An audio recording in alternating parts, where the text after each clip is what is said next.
MPL fans, and welcome to another coach interview. I'm your host, BulkyCottonCandy, and alongside me I have Chris, aka Ragenaught, the coach of the Memphis Ursarings. What's going on, guys? This is the Ragenaught here. Like he said, I'm the head coach of the Memphis Ursarings for MPL Season 2.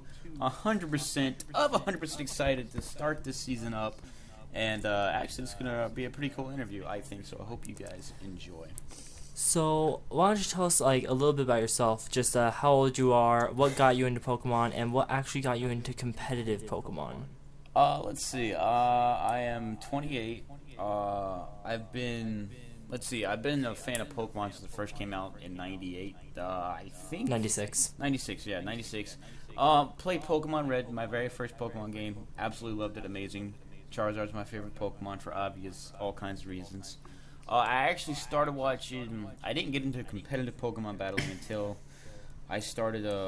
Warchus and I were actually we worked together, and he was watching Shady Pink one day. I'm like, what's that?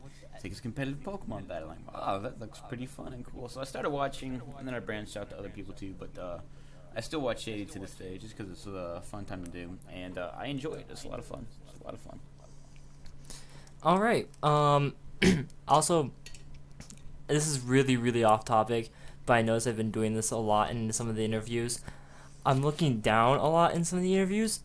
I just want to let everyone know that it's not me just looking down. I actually have a notepad of all the teams and notes that I'm making on it.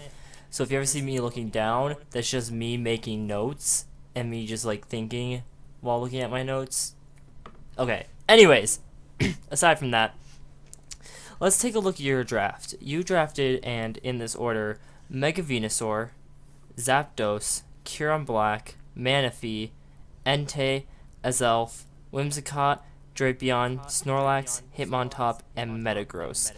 And I just gotta say, I think this is one of the better drafts in the entire league because it is really, aside from Manaphy, Whimsicott, and Snorlax, and partially Metagross, just pure straight power, and it's scary too. And Mega Venusaur is also really bulky, so Yeah. Let's just walk through your thought process. What was your thought process drafting Mega Venusaur, Zapdos, and Kyurem Black first? Okay, so as your first three picks. Yeah, sure.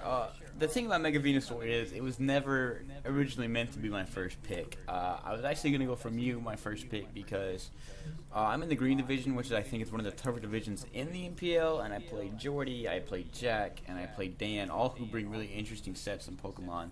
So one of the Pokemon that could do anything I wanted to do. So Mew was my first choice, and then good old Dinchby sniped him from me, the pick before, literally the pick before. So he sniped him from me. So I kind of went to a tailspin mode, and I kind of fell back on a Pokemon that I really love, that I've used a lot in competitive battling early on when I first started recording YouTube Pokemon videos.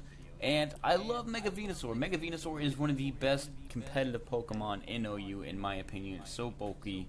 It can take hits. It can dish out. It can be a physical attacker, special attacker, physical wall, special wall. Anything you want Mega Venusaur to do, aside from taking a psychic attack, it can do. And it can do pretty well. But, yeah, that was my thought on Venusaur. And Zapdos was born out of a couple things. Zapdos was born because, one, I needed a good electric type. A good electric type who wasn't, and I was like, well, I need a good electric type to help resist some of Venusaur's problems. I needed something that could be bulky, and actually Zapdos is one of the only Pokemon that actually sit there and is immune to ground, so it makes it doubly hard to kill. And it's just it's an amazing legendary Pokemon, and the fact that I get it, I was like, alright, Venusaur, Zapdos, that seems like a really good core to start with. Zapdos can be a special attacker. It can actually set up and sweep. It can do a whole lot of things. Yeah. I think a lot of people underestimate Mega Venusaur and Zapdos. Not on the same team, but just individually they underestimate them. Yeah, I mean, it is a really good core to start with. I've seen Zapdos and Blissey wall entire teams just because it's stupid, ridiculous to hurt. Kyurem Black was actually not my first choice for round 3. Weavile was, because I wanted a fast physical attacker who could do knockoff, could stab knockoff, outspeed things. Life Orb and hit hard as a truck. But then I saw Kieran Black. Weevil got sniped from me in round 3 as well. So I saw Kieran Black just sitting there. I'm like, you know what? He has the highest base attack stat in OU. Let's use him. Let's get him out in the field. I've never used Kieran Black before. I wanted to try it, so I went ahead and drafted him round 3, and I thought that was an excellent pickup and an excellent addition to the team. And honestly, I mean, I did have a dual Rock Weakness in Zapdos and Kieran Black, but in all honesty, if you get hit with anything on Kieran Black, it's gonna hurt a lot, and that's the point of Kieran Black. He's there to pound things into the ground and just stop until they don't exist, and not stop until they don't exist anymore. That's what Kieran Black's there for. That's what he's there for. He's there to hit hard and hit fast. So, he's a glass cannon. Yeah, pretty much. I mean, you can make him bulky. There's arguments you can make him somewhat bulky, but you gotta. But I think as a pure physical attacker, he's absolutely amazing. You can make him bulky, quote unquote. Quote unquote bulky. Quote unquote bulky. Quote unquote. Yeah, pretty much. And then Manaphy, Entei, and Azelf. Okay, so Manaphy actually wasn't my first choice for a water Pokemon. If you notice, I've tried to draft a all lot of different. things are not a lot of things are not your first choice. No, it's just how the draft worked out. The draft works out like it does for a reason. But if you notice, I try to make sure I never draft more than one type of the same Pokemon. Obviously for synergy reasons, and mostly because I'm just like that. I already have my Grass type, my Electric type, and I have my Dragon type. I'm like, you know what? I want to get my Fire and I want to get my Water and Fire type. So, I think actually Vaporeon and Suicune were taken in round 3. Mm-hmm. I want to say round 3. I think. I know Suicune was. I'm not sure about Vaporeon. Yeah, actually Vaporeon was taken before Suicune. Fun fact: Ipa did it. Round 3 picked 13. Ipa picked Vaporeon, and then Cypher picked Suicune with the 14th pick of round 3. Yep. So I needed a water type, and I was balancing between Milotic and Manaphy, and I picked Manaphy. Not for any special reason, just because it's a base 100. It can be whatever. It's one of those things that can be whatever you need it to be. And I like the fact that you can set up some tail glows. It can take a couple hits, set up tail glows, and just absolutely wreck the field. And I love that about Manaphy. So I've never used that Pokemon before either. So I'm drafting a whole team of new pokes I've never really used before, aside from Mega Venusaur. Entei. Entei was not my first. Just a quick note. You should totally run that Sword Stance Manaphy.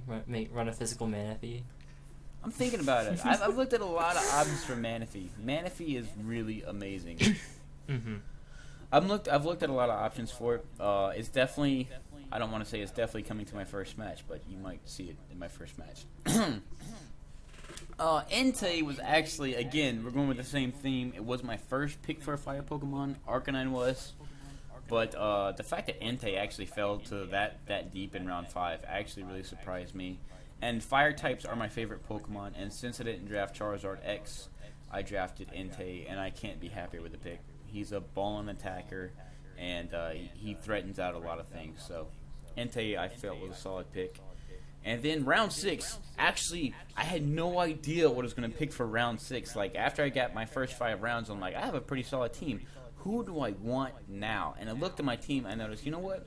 I could use a Psychic-type Pokemon who can resist Psychic and deal out some massive damage. And I saw Azelf hadn't been drafted yet. I'm like, yo, Azelf, though, with Choice Scarf, it can be special, it can be physical. It's absolutely 100% amazing Pokemon. I love the fact that I got it. I actually think it was one of my steals of the draft. I love Azelf round 6. It was one of my favorite picks of the draft.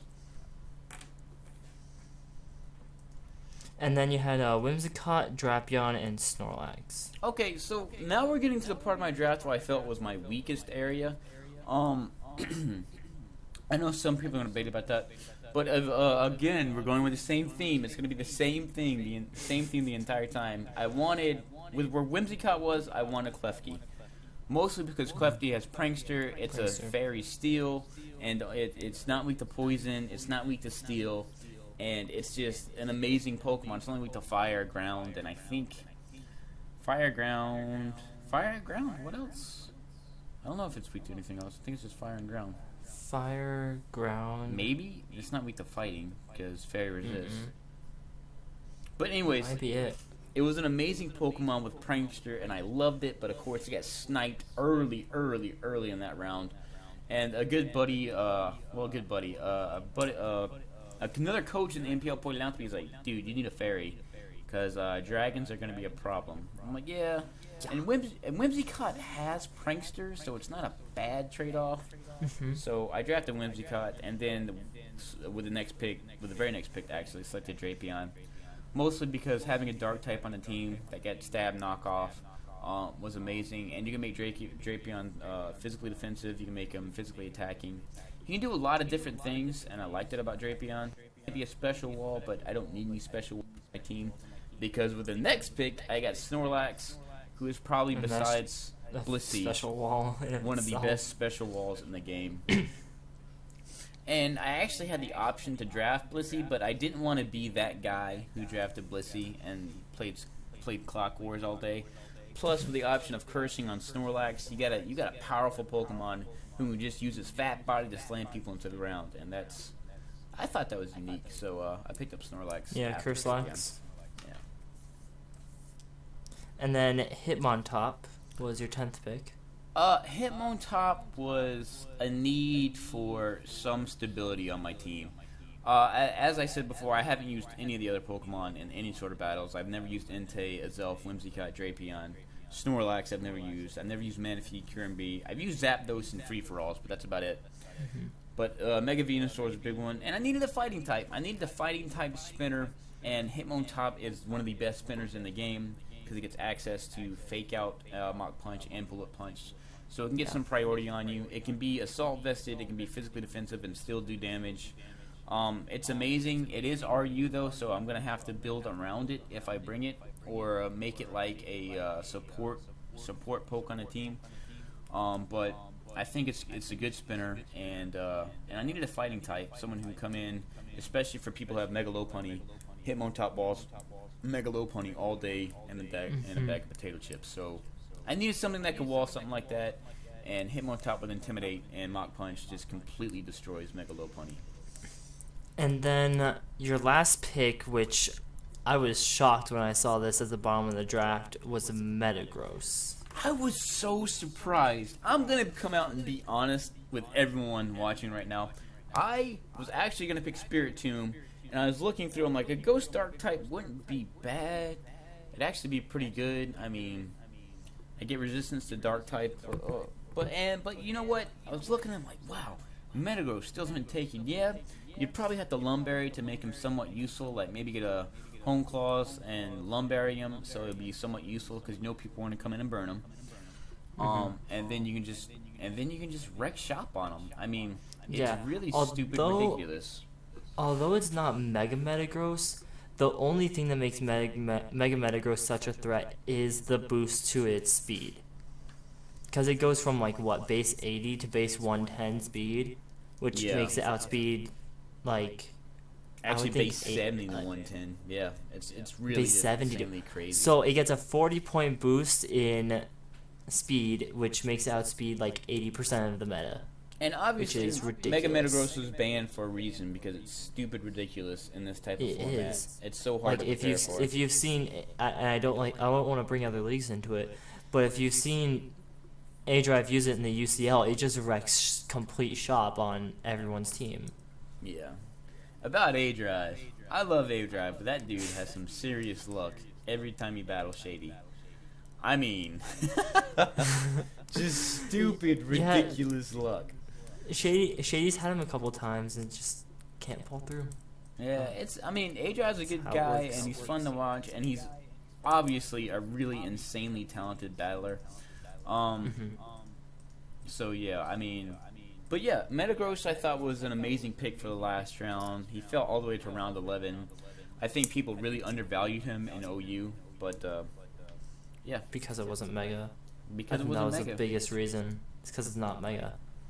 And it's I can't pick up Mega Metagross, well, I just won't even bother with Metagross. Alright, you do you. You do you. I'll pick him up and just freaking go. You should be that guy in Choice Scarpet. Oh my gosh, Choice Scarf Meteor Mash. That's not even nice. That's just ridiculous mean. Or Zen Headbutt. Evil. Oh my gosh, with a chance to flinch. Flinch shenanigans all day. True. Alright, so I have 2 questions for you. My first one is, who do you think, out of everyone you battled this season, poses the biggest threat to you? Jordy. 100% hands down. I'm a firm believer in the Pokemon doesn't make the battler makes the Pokemon. And I've learned so much from watching Jordy's battle. He's a very intelligent battler, and he's a cocky SOB. It's who Jordy is. We all know it. We've all come to know it and grudgingly accept it. But he is an amazing. All his other flaws aside, he's an amazing battler. You can learn a lot from watching his battles, and he uses Pokemon in ways that people don't really. He uses Pokemon in unique ways every single battle. So he's such a threat. You really have to be on your toes when you face him. And honestly, he's going to be the biggest obstacle to me getting into the playoffs this year. Jordy's a great battler, along with Jack. The entire Green Division's tough. We got Jack, we got Jordy, twice. And we have I played Jordy twice, I played Jack twice, and I played Daniel twice, who has evolved so much as a battler since last season. So it's a super competitive division. I think it's the best division in the MPL, in all honesty. Yeah, that'll be a fun division to watch. Alright, and then last but not least, the last question I have for you is, if you could take any Mon from anyone else's team and put it on someone else's team that's not yours, what would you do and why? You can either help someone that you feel sorry for, or you can hinder someone that you're scared of. Let's see. That's a really good question. I think I would match up well.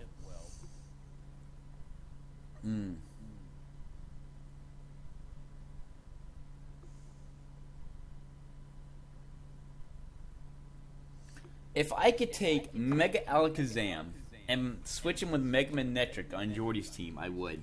Because even though Jordy could run setup, Mega Alakazam's tissue paper, 100% tissue paper. Oh yeah. Mega Manectric is such a threat. It can do so much to my team. And it's a lot, quote unquote, bulkier than people think. Yeah, it really is. I mean, it's got base 80 defenses, which isn't great, but it's decent. It's better than a lot of other Pokemon, and I'm really scared of his team, in all honesty. He's got a ballin' team.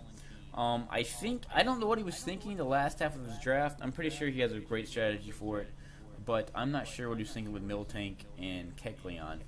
Hey, don't underestimate Miltank. I'm not. Miltank's Curse, a bitch Body and a Slam, half. Milk Drink, and Toxic. Miltank's a bitch and That's a a half. set I run. But, again... With leftovers, too. Yeah. I don't know. Flygon's a really good mon, too. Choice Scarfit. Base 100 speed. Kecleon, I know he's dropping that. And then Claydol, I don't know what he's thinking with Claydol. Claydol's a good spinner. You can say it's a good spinner. It's got defenses. I'm not sure what its ability is. I don't think it's Prankster. In fact, I know its number. It's Levitate. So I mean, a knockoff's still going to do a lot to that thing. Really, I mean, it's a good Pokemon. It's one of the underused Pokemon. But again, I'm not going to sleep on Jordy. I battle him week 2, and he picked up Honchkrow in place of Kecleon, so it was a good pickup. Ooh. Yeah, Murdercrow is not messing around. I think Zapdos is going to have to come to that game and play some shenanigans with him. Yep. Well, that's all. I think that'll wrap up this interview. So if you guys enjoyed it, please hit that like button. Or if you didn't enjoy it, you can hit that dislike button. But you probably want to hit the like button. Anyways, we're really excited to start Season 2. And we will see you guys week 1. Enjoy, Bye. guys. Bye.